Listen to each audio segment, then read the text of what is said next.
Good evening, everyone. We are grateful to God for your ongoing partnership at Westwood, and we wanted to check in to let you know about something the Board of Elders and the pastoral team are prayerfully exploring. And that is why tonight we have this envisioning the potential of property redevelopment sharing. For the past year or so, the whole world has been dominated by the COVID-19 pandemic. But quietly, there have been a number of development projects happening in our community that some of us might not be aware of, like this Poco Place. This is where you can find the famous IHOP restaurant. And sometimes if you need to go to the bank, this is also where the HSBC is located. In September 2020, a public notice was erected. The property owner of Poco Place is planning to convert this strip mall into a 300,000 square feet of retail and office space, plus 1,200 apartments and townhouses as a mixed-use development. You can imagine how many people will move into this place after it's being built. And then this is the inlet housing complex called Camelot, a condo where Bird and Heather campus used to live. Just a 3-minute walk away from the church. But the property had been purchased by the developer Polygon and will be converted to high rises like the Windsor Gate, which is close by. And the other one, of course, is also it's on inlets. We all know that this 3-story apartment building on 1175 Pipeline is also just 3-minute walk away from the church. They are planning to convert from a 46-unit apartment to a 25-story high-rise building, which will have 202 condo units and 210 underground parking space. And then, of course, just across the street of the church, the Pine Tree Court. As many of you know, the Low-Income Housing Society would redevelop this property and increase the units from just 64 to become a 164 units housing complex. If you pass by the church recently, you know that they have already been fenced off and will be demolished very soon. So finally, here you can see, of course, not only the low-income housing or the low-rise apartment. Here we also find the place where so close to the SkyTrain station, the land where currently the Chrysler dealership is occupying. With bus station, SkyTrain station, and the West Coast Express just beside this property, and the Coquitlam Center Mall across the street. This is a prime location. If it is fully developed, it will welcome 8,000 new residents to move in. All these become possible mainly because of a lengthy community consultation that lasted, I believe, for more than 2 years. And then finally, the City of Coquitlam's approval of the so-called City Center Area Plan in November of 2020. The CCAP plan will allow the population of our surrounding area to increase to more than doubled in about 20 years' time. This is not only happening in our neighborhood, but you can also see similar city developments happening in Richmond along the number 3 road corridor and around the Richmond Center Mall area. Also in Oak Ridge Mall along the Canby corridor. Now a lot of buildings happening in Brentwood Mall area as well as the Lougheed Mall area. Now, with all this development happening right at our doorstep, we must ask ourselves at least the following questions. How to respond to the population growth for the kingdom's sake as a church. Number two, we are already lacking space. How do we expand? Number three, how to better serve the community with compassionate and purposeful ministries. While facing the new situations, several things happened. The city of Coquitlam has changed our land use designation while they do the CCAP plan. Our land zoning has been changed from P2 to RM3. Now, what is P2 and RM3? P2 is zoned as special institutions land, where we can only build like church, like office building or clinics, or medical clinics, or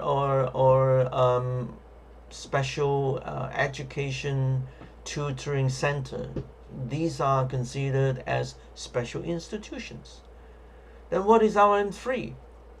RM3 zoning is for medium density apartments, and in our situation we are allowed to build a maximum of 6-story building. So we don't have to apply for it. The city already changed our land zoning to allow us to build apartment building. Now the second thing is, because of the land zoning changed, our property assessed value, our land, it's about 1.3 acres. So because of the change of zoning, our land value significantly increased. From in 2020, our land worth 3.39 million, and now in 2021, we received the property assessed value. It's 13.98, close to $14 million. Thank God that we as a church, we are still enjoying tax exemption. But we are really sitting on a very valuable land. This is also why in recent years, developers like Polygon and others knocked on our door and wanted to build market value apartments on our property. So another thing just happened. It was an arm's length agency of the CNMA Pacific District called the Nest Housing Society has been established since 2017. And the mission of this new non-profit housing society is mobilizing the local church to become a key provider in affordable housing as a demonstration of God's love for all peoples. Now we all know that in crazily expensive housing societies like Toronto and Vancouver, many people are really struggling to put a roof over their heads. They just couldn't afford. Would there be a place where Westwood can use our land to serve many of our struggling people in the community? And then another thing happened. Through the Nest Housing Society, they introduced us to the Blueprint for Impact training.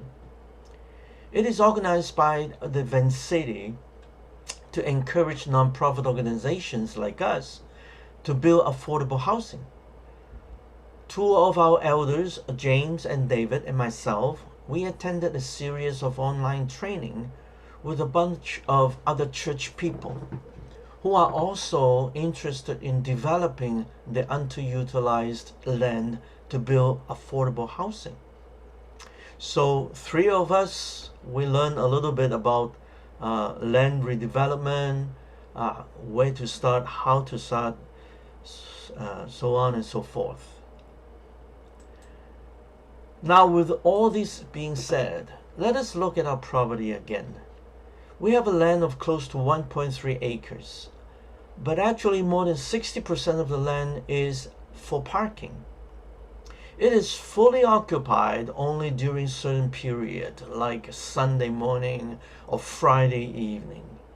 And then most of the time during the week, we only have a handful of cars or about a dozen or so cars parked there for specific programs. If we want to be God's faithful stewards and make the best use of what God has entrusted us, this very valuable land, let us come back to the three questions we asked a little while ago. How can we be a good and faithful steward, a servant of God? In terms of responding to the population growth for the kingdom's sake.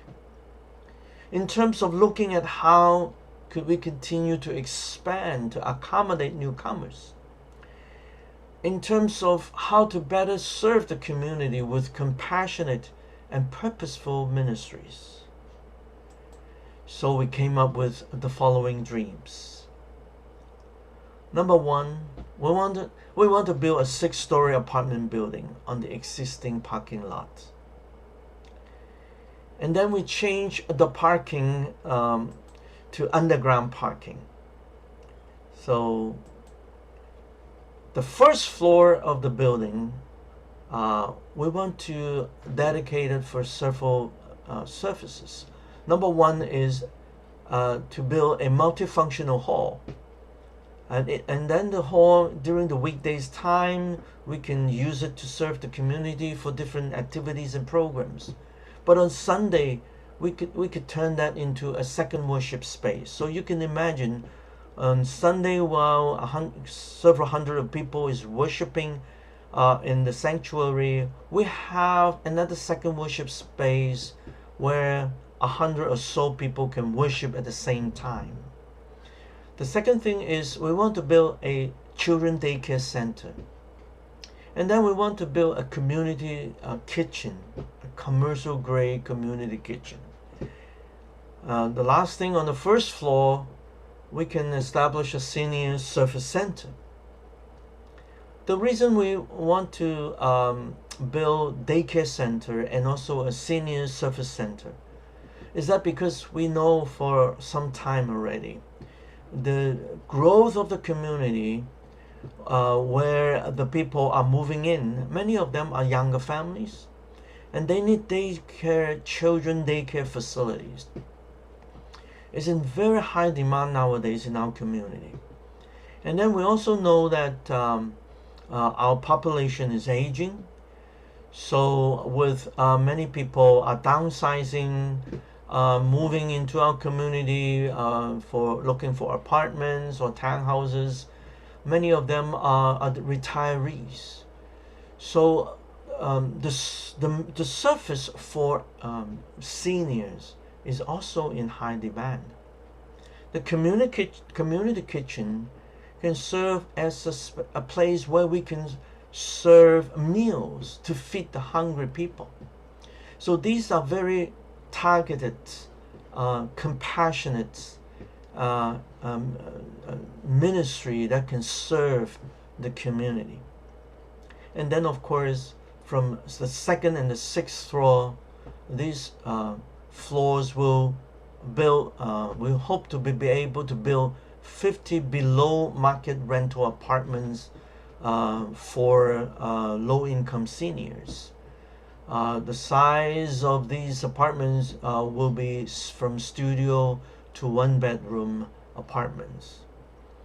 So these are our dreams, and it will take us at least 5 years to realize. So what will be the next steps? As a preliminary step, we are engaging in initial conversations to determine whether it is feasible to pursue such a big project. Tonight is only a beginning of different conversation is only a beginning of many different conversations and discussions.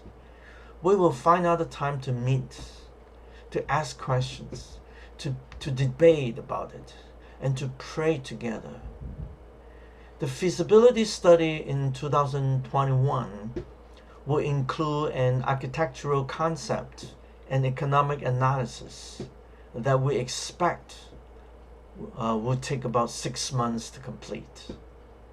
Our commitment is to provide you with updates as we gain clarity.